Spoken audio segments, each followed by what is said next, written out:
Справедливостта е като истината. Една. Несправедливостите са безброй, но само те могат да ни научат на справедливост. Справедливостта поставя всичко на точното място. Човек трябва да бъде справедлив към всички, включително и към себе си, и да работи с добродетелите, а не с пороците, не с греховете. Просто наистина всеки каквото си изработи през тези 4, 5, 6, 10 години, ще започне да си го получава. Знаете ли, че справедливостта е абсолютно свързана като сиамски близнаци с жертвеготовността? Да жертваш нещо или в крайна сметка да се само пожертваш. Хората, които нарушават този принцип, проявяват основно гордост и егоизъм. Това са двата основни уроци тук на хората. Справедливостта е ето проста, народна приказка. Кой знае колко става? Значи, трябва да взимаш някакъв дял, някакво участие. Не да си паразит, не да си безделник, не да си лентяй и да искаш да взимаш от общото благо. Принципът на справедливостта всъщност може да се нарече карма, въпреки че има неразбиране, нали, какво точно е кармата. Кармата се брои за опитност на душата, но с нейно величество кака карма си имат работа само още спящите човешки същества. Това са духовете на Михаилите или Михаелите. Това са духове ликвидатори. Те се появяват там, където има нарушен принцип на справедливостта, за да коригират, да изчистят, да разчистят, което е нечисто да го ликвидират. Това е ударната сила. Значи, къде трябва нещо да се прочисти, Бог ги изпраща. Трябва да се спазват идеално природните и божествени закони, постановки и принципи, безупречно. И тогава стават нещата, иначе не стават.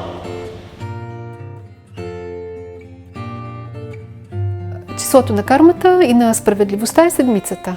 Не знам дали знаете. Когато видя седмица, това абсолютно е знак, че господарите на кармата работят. 7 е изключително число. Всичко на Земята до сега е 7. Седмицата вече си свършва работата и трябва да преминем към 8. Много важен принцип и духовете, които са от него, това са реално черните конници, господарите на кармата. Като те са много интересни, имат си специализация и тя трябва да ви кажа, че доста наподобява на нашата съдебна, въобще на съдебната система на Земята. Има си от тях същества, които записват грешките на хората. Тях съм ги виждала като едно око, което се появява, или един човек, който държи далекоглед. И седи, и те мери, и те брои. Вижте, онова, което трябва да зависи от нас. Ние сме длъжни да се изкачим до 10-тия етаж. Но грешни хора, неправедни хора не могат да се изкачат. Те си стоят на първия етаж, втория или третия или петия, но не и 10-тия. Тия добродетели ще го изведат до 10-тия етаж. Това око, което изобразяват тук и там, в триъгълник, всевиждащото око, това е окото на справедливостта. Това съм категорична, както и пирамидите са съоръжения на справедливостта на Земята.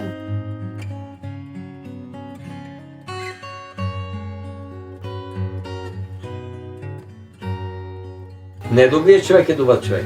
Справедливият човек е добър човек. Ако добрият човек не е справедлив, той просто не е добър, ама той е много добър човек. Има една богиня на правосъдието и справедливостта в египетската митология, Маат, която държи едно блюдо, така както и, да кажем, Темида или Персефона, или не знам. И на едното страна е едно перце, а на другото слага душата. В тая година вече идваме почти, казвам, до изравняване на везните. Това изравняване на везните по друг начин се казва закон на причината и следствието, закон на бумеранга, каквото повикало, това се обадило. Българският народ има много пословици и поговорки за това. Каквото посееш, това ще поживеш. Сега всичко това излиза наяве. Няма да има област в човешката изява и човешкия живот, който няма да бъде променен до основи.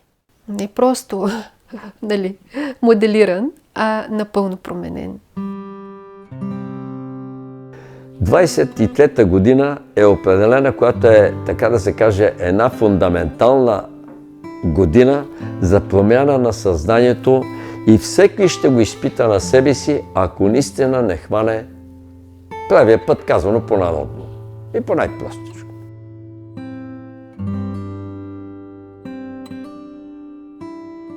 За светлите хора това ще бъдат наистина много светли и добри неща и позволение за дългоочаквани проекти, дългоочаквани мечти, които ще започнат да се случват. И това е пътя на новото човечество.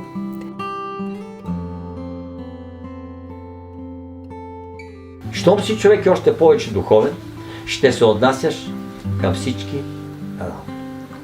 Това е принципа на справедливостта. И ако не го изпълняваме, никой няма да направи крачка в новото изменение. Не крачка, стъпка. 1 сантиметър не може да мине с старото съзнание на егоизъм, с старото съзнание на завист, на гняв, да се гневим за най-дребното нещо, да се обиждаме и да се съдим. Духовният човек да се обижда и не се съди. Казва, че учители слизали рядко на земята. Така е, в предишните хилядолетия са слизали рядко. Но сега, когато живеем в свръхускорено време, това вече не е точно така. Просто буквално се застъпват. И Елохимът, който работи, който сега е въплътен на земята, всъщност е Елохимът на справедливостта и това е днешната ни тема.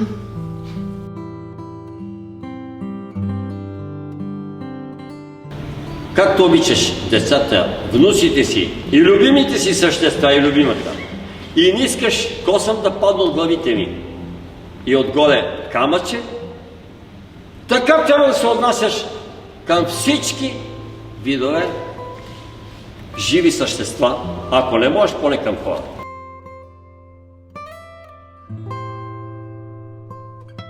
Но за хората, които толкова дълго време им беше даден шанс и възможност да преодолеят това, което носят в себе си от прераждането назад и все пак да се опитат по някакъв начин да приложат макар и малко добро, но не го направиха, справедливостта ще започне вече да раздава шамарите.